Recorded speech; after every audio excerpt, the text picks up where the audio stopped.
Frères et sœurs, les jours se suivent et ne se ressemblent pas.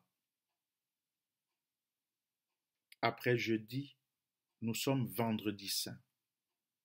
Et les textes de méditation ce matin sont tirés de l'Évangile selon Marc au chapitre 15, les versets 24 à 42. C'est d'ailleurs la suite du texte d'hier. Il y a sorti du psaume 38, nous n'allons pas le lire, vous le lirez comme d'habitude. Je vous invite à la prière. Merci Seigneur pour le jour qui se lève. Merci pour le don de la vie que tu nous fais. Et merci pour ta parole que tu nous donnes. Béni sois-tu et reste avec nous. Amen. Je lis pour nous l'Évangile selon Marc au chapitre 15, les versets 24 à 42. Là, il est écrit: Puis, ils le clouèrent sur la croix et se partagèrent ses vêtements en tirant au sort pour savoir ce que chacun recevrait. Il était 9 heures du matin quand ils le clouaient sur la croix. Sur l'écriteau qui indiquait la raison de sa condamnation, il y avait ces mots: le roi des Juifs. Il clouait aussi 2 brigands sur des croix à côté de Jésus, l'un à sa droite, l'autre à sa gauche. C'est ainsi que se réalisa le passage de l'Écriture qui déclare: Il a été placé au nombre des malfaiteurs. Les puissants, les passants l'insultaient en hochant la tête et lui disaient: Et toi qui voulais détruire le temple et en bâtir un autre en 3 jours, sauve-toi toi-même.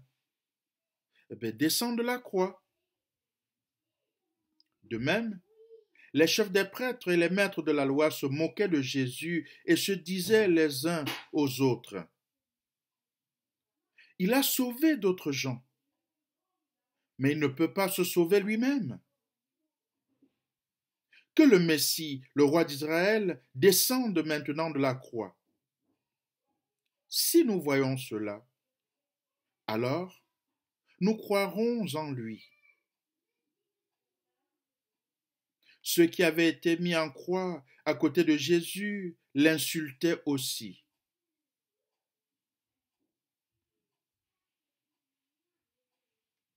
À midi, l'obscurité se fit sur tout le pays et dura jusqu'à 3 heures de l'après-midi. Et à 3 heures, Jésus cria avec force: Éloi, Éloi, lama sabachthani, ce qui signifie: mon Dieu,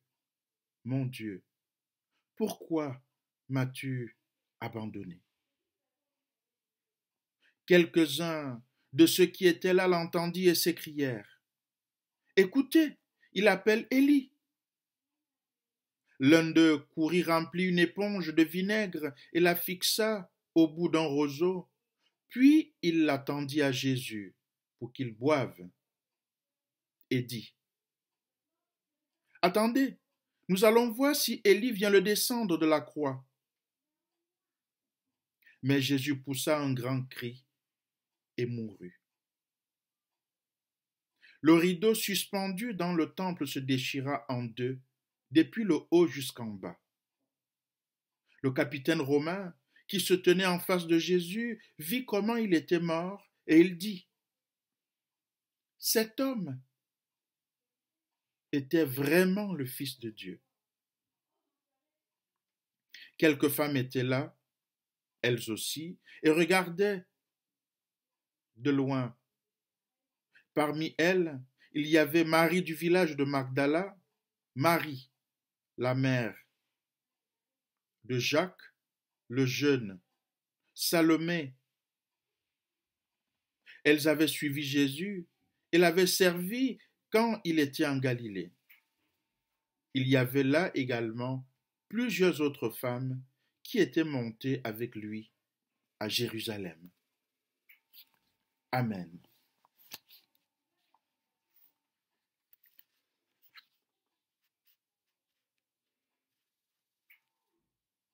À la lecture du texte de ce matin, je propose à notre méditation la phrase suivante: les derniers instants d'un innocent condamné à mort.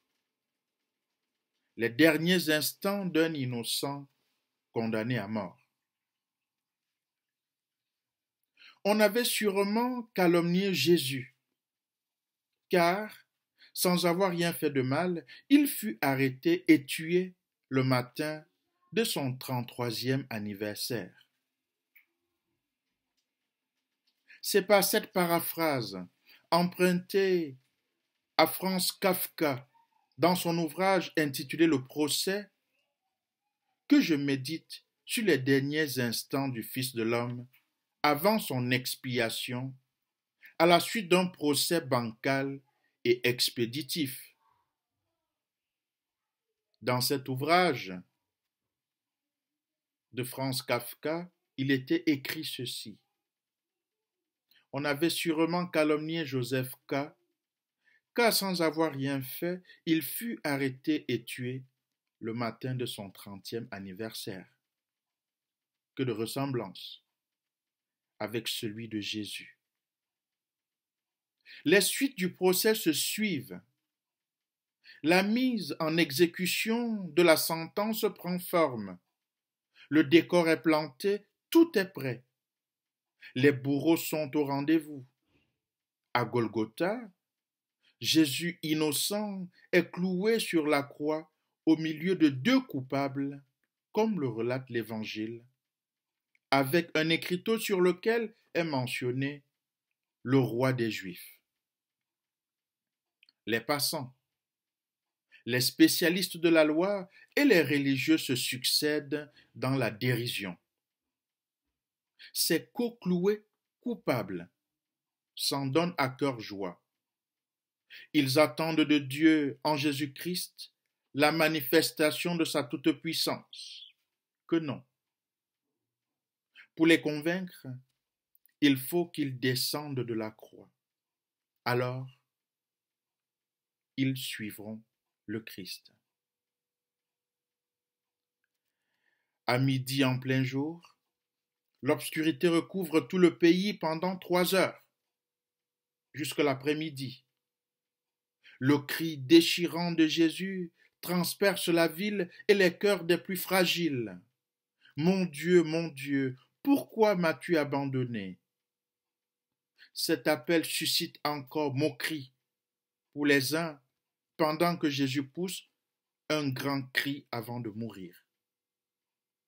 Le rideau du temple se déchire à cet instant, suscitant l'interrogation du capitaine romain qui semble reconnaître que cet innocent était vraiment le Fils de Dieu.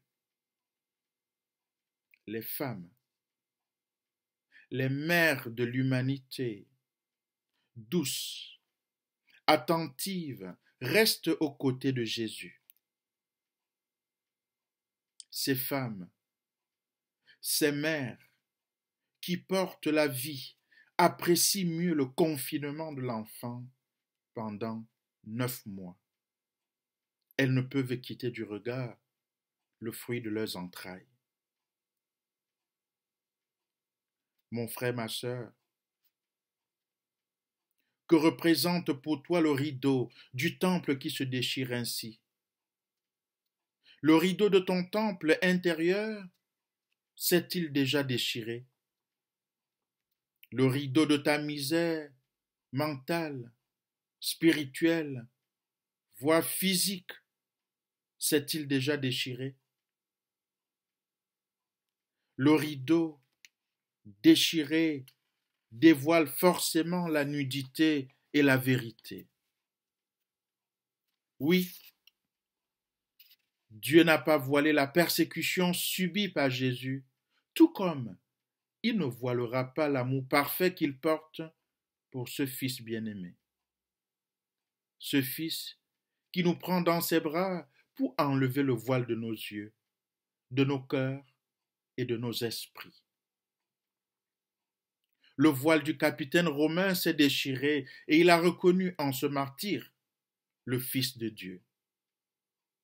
Et toi? Cependant, il ne faut pas non plus mourir en martyr pour être appelé fils de Dieu. Le Christ l'a fait pour nous tous. Calomnie contre Jésus, arrestation, simulacre de procès avec une sentence rédigée d'avance, mise à exécution de la décision, crucifixion de Jésus. Il n'a même pas eu le droit d'interjeter appel. Je me souviens aussi que dans une telle situation, Socrate, avant sa mort, disait ceci: « Mais voici l'heure de nous en aller. Moi pour mourir, vous pour vivre. Qui de nous a le meilleur partage? Nul ne le sait, excepté le Dieu. » Platon dans l'Apologie de Socrate.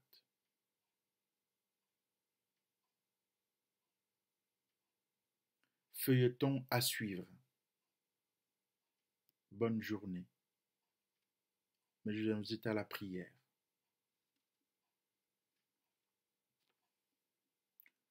Oui, Seigneur, ta parole est vérité, source intarissable de nos vies.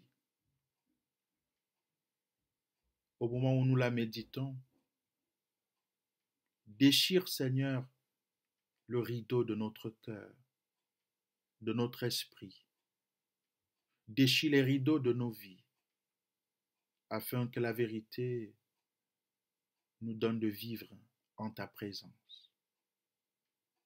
Amen.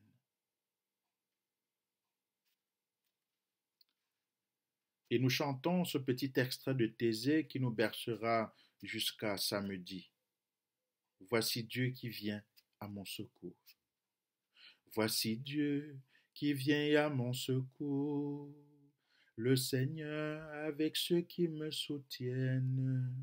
Je te chante, toi qui me relèves. Je te chante, toi qui me relèves.